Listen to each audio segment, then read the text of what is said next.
Unlocking the secrets of multi-generational business success.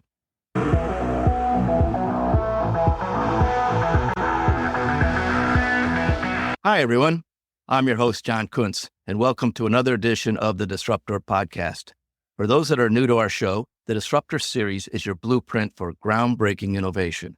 We started in December of 2022 as a periodic segment of the Apex podcast. Our vision was to go beyond conventional wisdom by confronting the status quo and exposing the raw power of disruptive thinking.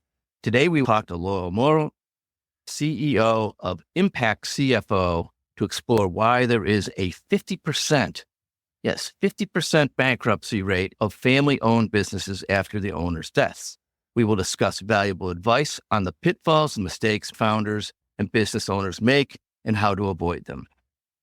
Welcome to the show, Lowell. Hey, John. Thanks for having me. It's great to have you.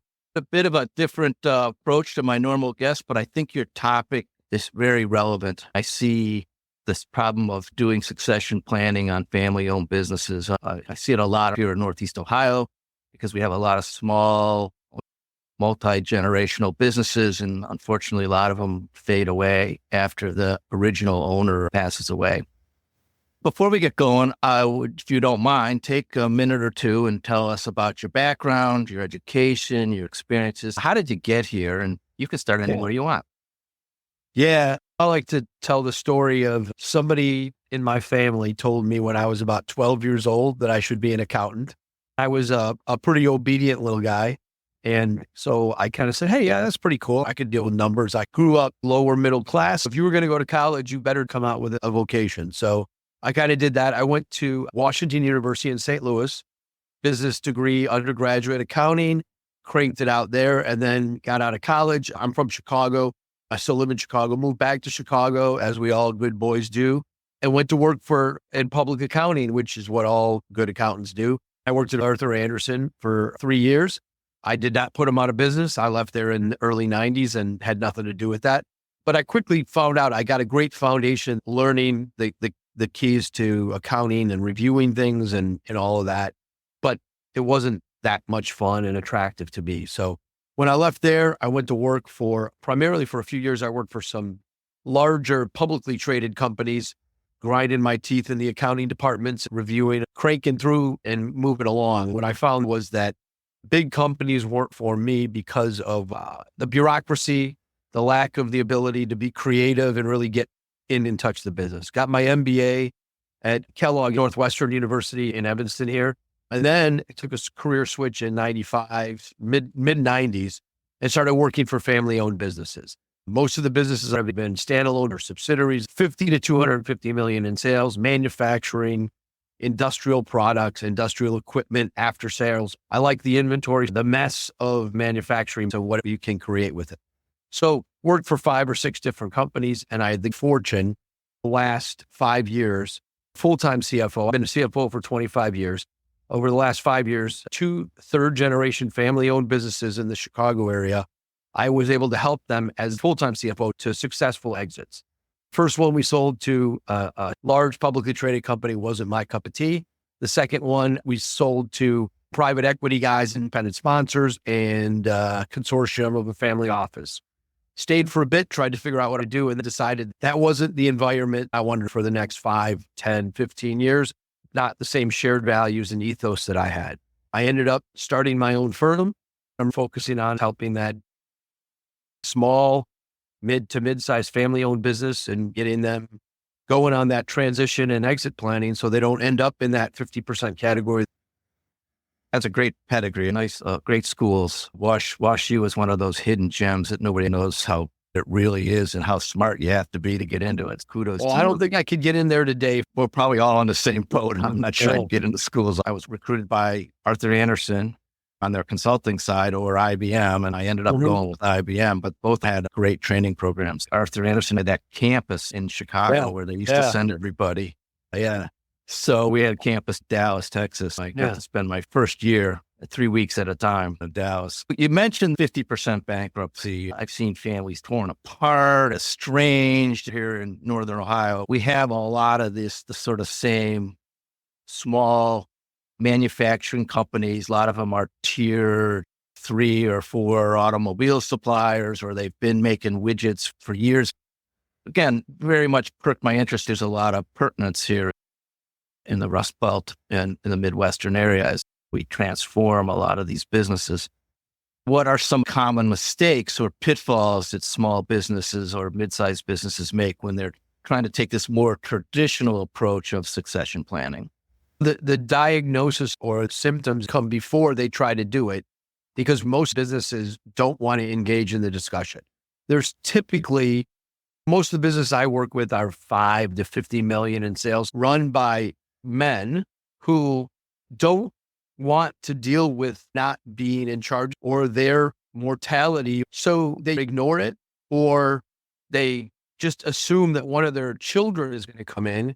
But even when you do that, you have to plan it. So the big diagnosis is there needs to be some planning. If you have a family member that's going to come in, that you have to plan that and transition it. If you don't have family members that are going to come in, then you need to certainly plan to put the business in a position at the right time that you can look at an external exit. One of the big things that happens is, and again, is that I've never met a business owner who thought their business wasn't worth more than it really was in the marketplace. They love that business and think it's great, but there's a lot of factors. You have to gauge what the business is worth and take steps based on what the family owner wants. But what I'm finding is that to have those discussions sometimes are very, very difficult. So if you can find another trusted advisor that can help to get that decision-making process in place, it really helps. It sounds very analogous, trying just to get your financial plans in line, your wills, trusts, power of attorney stuff. Nobody wants to talk about what's going to happen when you're gone. I had a good friend of mine, had a nice little business. It was a sales consulting business, sales training business, and he built it up to a pretty decent business. He could have sold his franchise rights and the business when he decided to, retire, but he ignored it. Slowly but surely, the business started dwindling down and he could live off of it, but he wasn't building value. When he decided to pull the plug, he basically shut the doors and went away. And he could have probably gotten a pretty decent price for somebody to come in and buy up his franchise, especially if it had a good book of business. Two really interesting things you said. Compare it to your estate plan. When you don't have to have an immense amount of money to put a trust together, right? I'm not an expert on this stuff, but what happens a lot, especially when something will go to probate, because if you don't have a trust, goes to probate, takes 6 months or longer, and a home involved, and the deceased may be able to pay for it, but the family members may not keep the maintenance, and they end up in foreclosure and lose the value of that home. In businesses, as people age and see it as a hobby or income stream, they take their foot off the pedal. Business development and growth and things go away. So that value of that business gets deteriorated when if you just put a plan in place and kept it going along or hired somebody else to help you run it, you could reap the value from it. When you close the doors, it's really scary to me. What about all the other stakeholders involved? Not only the family, but the other employees, their families, vendors, everybody else is disrupted. It's kind of a scary thing. I didn't even think about that. There's a domino effect outside of the immediate family, employees, their families, suppliers, customers. The whole ecosystem can get turned upside down. What specifics or guidance would you give the founder or an owner of a family business? I would say the first thing, and it's really hard to do because as we all get a little bit older, it's hard for us. But first, check your ego at the door, and then realize that you're not going to be able to run the business forever. The ideal businesses for me are when we can get them with 5 to 7 to 10 years of runway, so you have options to go into it. So the guys my age, mid-50s, that's the perfect time. Put a plan in place and say, hey, I'm not going to be around forever. If I can stay and run this for 20 years and I have a contingency plan, that's great. But if anybody could predict the future, we'd be doing other things to make a lot of money. Don't ignore the reality of what's going to come. A lot of business owners I talk to, I ask, what happens if you get hit by a bus? Well, we're screwed. I go, well, you're 72 years old.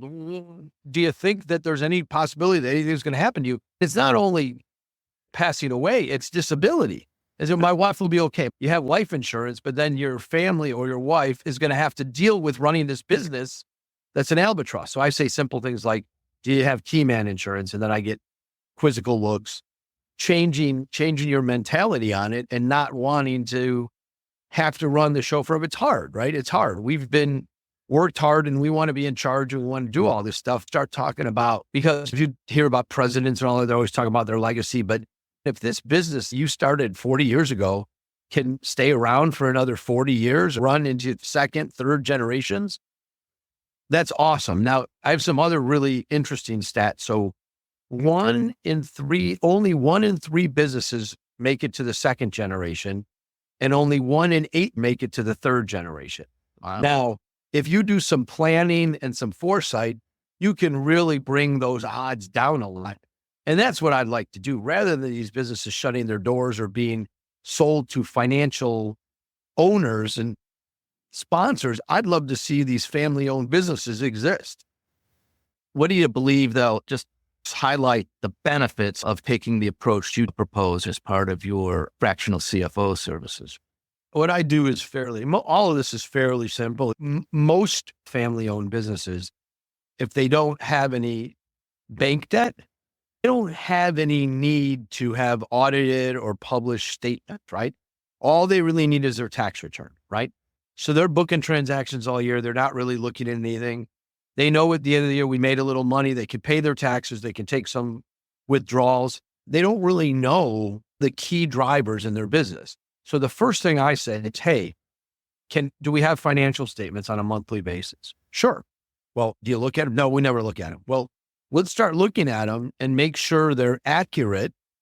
Usually these businesses have somebody recording the transactions. If they don't, we can figure that out and staff the accounting department. Do you know what's driving your margins? Do you know any of these things? They're operating as if, well, if I have money in the bank, I can do stuff. If I don't, I can't. Not the way to run a business. Now, these are smart people. These are smart people who are experts. They're engineers, but they're not smart at finance because that's not what they've been trained in and they haven't had to do that. So really let's get a handle on where you stand today.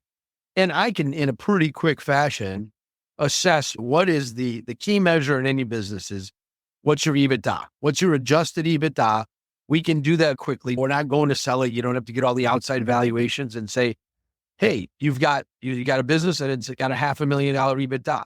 You, in a period of time, can expect, again, there's a lot of factors that go into it, get a multiple of between 3 and 7. Let's say 5. This business is worth $2.5 million. Do you want to sell it now? What do you want to do? Do you want to grow it to make your generational wealth more? Do you have 10 years left? What do you want to do? You have to understand the history before you can do forecasting, budgeting, strategic planning, growth. Should we borrow money? Should we not? I bet 90% of family-owned businesses don't borrow anything. If you go into them, they all have capacity. They're probably pulling cash out every year. They have a contingency line of credit they never use. So the interesting part is, to me, is that and I've worked for businesses where they're big businesses, we've been pulling money. Families taking out dollars a year. It's a $20 million with their business. I can't believe that you don't have some projects or new things in your company that would have a higher net positive present value than 3 or 5% that you're getting in the market. And that's even before you're trying to take out some debt to grow. But a lot of that is these vestiges in the end of our parents, grandparents, who came from the Depression. And that was a really tough time. We're still fighting that. That's what I do. Then we start planning. Go to the clients, do you have a budget? No, why would I have a budget?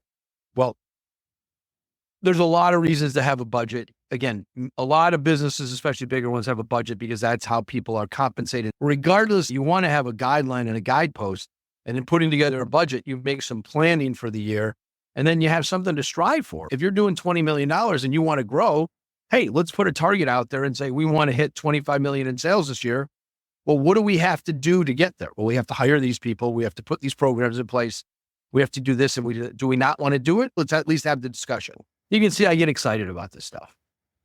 Totally, I can see it. But I also think that what you mentioned, especially some basic financial and accounting reports and mechanisms, it's a good foundation. Because if you want to, or if you need to do something, that stuff already. So if an investor comes in or wants to buy your company unexpectedly, you don't have to spend 6 months trying to recreate 3 years of accounting reports. You have it, you can show it to them. I've seen the due diligence these companies go through. I was part of an acquisition on the buy side when I was at IBM. And what we made that company do was grueling, and it was brutal. So anyway, very good. I want to wrap things up, but I think you've given us some great insights on pitfalls and mistakes and what people should do and some of the benefits. But I always ask one last question. Is there anything I haven't asked you that you'd like to share? One of my favorite statistics is, and it's a 3-pronged statistic. This was a study not done by me, done by Intuit a couple of years ago. And these are not my words either. 40% of family-owned business owners consider themselves to be financially illiterate. Now, that's not my words. Those are their words. And in turn, 81% of family-owned business owners take care of their own finances. What does that mean? Roughly 32% of owners, 9 million companies in the US, the finances are being handled by people who don't know what they're doing. Now, that's causing this endemic of family-owned businesses going bankrupt. CFOs are expensive, right? Guys like me aren't cheap. But in the end, if you go out and you hire somebody who's can do that and hire them on a fractional basis, the value is immense because you get that executive strategic sounding board in your business to help you. That makes sense. You get what you pay for. There's no question. And what's cool about fractional services is it's like the pay-as-you-go economy we've created. If I need you for 5 hours a week, I get 5. If I need you for 20, I get you for 20. If I got a big project and need you full time, you come in for a couple of weeks. This notion of fractional services is very valuable. So can I share one more thing? So the way that I run my business is I typically like to have a monthly retainer that's loosely based on hours, but it's based on value you're going to get and what the output is. But a lot of other people doing it make you sign a 6-month contract. I don't have any contracts. I mean, we put a contract together, but all of my stuff is month to month. All you have to give me is 30 days notice and we're done because I'm so confident that the value you're going to get out of our services is there. And if you come to me and say, hey, we need to do less or we need to do more, that's what we do. So you're exactly right. That's a good segue into the conclusion here. So again, I want to thank you for sharing your insights and experiences. And if you wouldn't mind, just let's wrap up on how can people learn more about you and your fractional CFO services? What are your socials? Where do you hang out? The best way to reach me is at my website, impactcfo.net. Check out my website. It's a pretty good website. And in my website, there's several free offers I have, a free hour consultation, a free template, a 13-week cash flow. We didn't even get into that 13-week cash flow forecasting spreadsheet. And if you do that, then we can have a half-hour consultation, free working session on that. So the website's the best. You can email me directly at Lowell, which is Lowell at impactcfo.net. And you can also just call us directly, 1-847-212-4081. I have a presence on LinkedIn. If you go to LinkedIn, there's only one of me. That's awesome. By the way, we always put all those links into the show notes, so you don't have to frantically take notes. Connect with Lowell on LinkedIn. Before we wrap up, I'll give you the last word. Yeah, I'm talking directly to family-owned business owners. Put a plan in place, fail to plan, and plan to fail. It's not good to leave your family in unfortunate situations, and I can help you. Thank you for listening. That's awesome. We used to use plan to fail or fail to plan a lot at IBM. So anyway, Lowell, have a great day. Thank you so much for this interview. And again, I'm John Kuntz, and thanks for joining us for this edition of the Disruptor Podcast. Have a great day.